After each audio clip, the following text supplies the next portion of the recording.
And we're joined in the studio by Solange Moujin. Hi, Solange. Hi, Delano. You're starting out in Israel, where the parliament, just a month after being sworn in, has decided to step down after Benjamin Netanyahu failed in his efforts to form a coalition government. Yeah, and this is actually the first time in Israeli history that a prime minister has failed to form a coalition following an election. And the Jerusalem Post tells us that for many Israelis, the move is worrisome, that yet another campaign is going to get underway less than 2 months after the previous elections.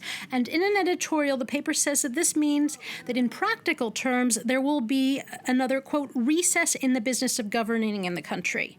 And the paper worries about what that means for national security. For the Jerusalem Post says, quote, direction from the top is desperately needed, and that, quote, we can't afford to take our eyes off of our borders.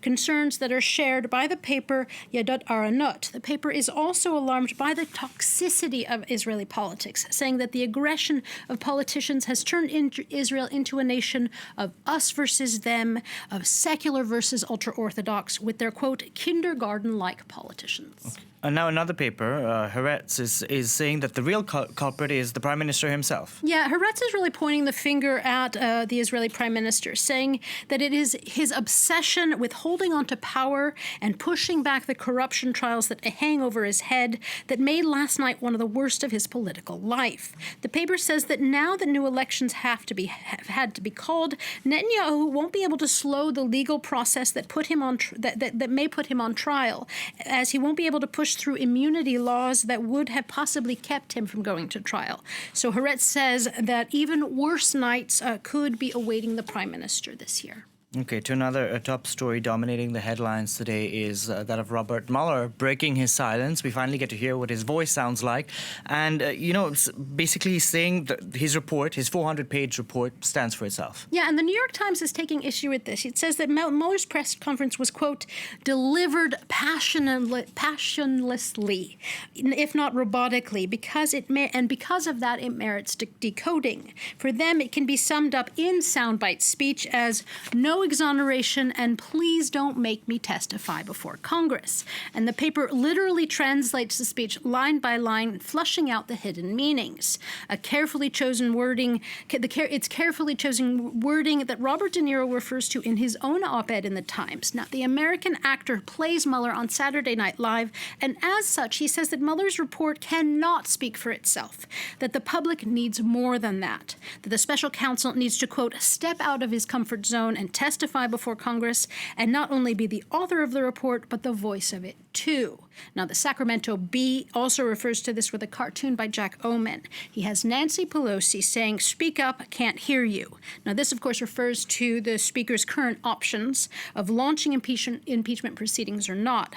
Having passed the baton to Congress to decide on impeachment, Pelosi is now having to make the call, one that Mueller says he can't make. And so far, she says impeachment proceedings are not a good idea. Not a good idea. But I want to ask you about the, decision whether it's the conservative press is talking about this as well. Yeah, the Daily Caller says that Mueller has given the Democrats a hot potato.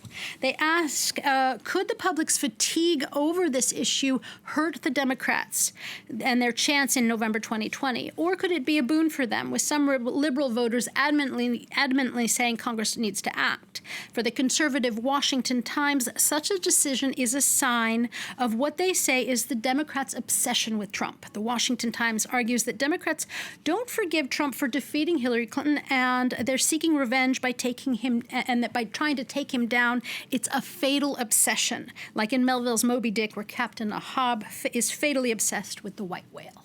Turning to the UK next, where Boris Johnson is making headlines, not for his wanting the country's top job. True, but the timing is not good for Boris Johnson. A judge has ordered the former mayor of London to appear in court over claims he lied in the campaign leading up to the Brexit referendum, specifically that he repeatedly said the UK gave £350 million a week to the EU, which isn't true. Now, he's being accused of, quote, misconduct in public office, and Johnson's lawyers call the case a stunt. But the Sydney Morning Herald tells us this case actually brings up more important political and speech issues, namely, should a lie during a campaign be considered a crime, and what a judgment in favor of that would do to political debate. And finally, from you, Solange, something light to end on.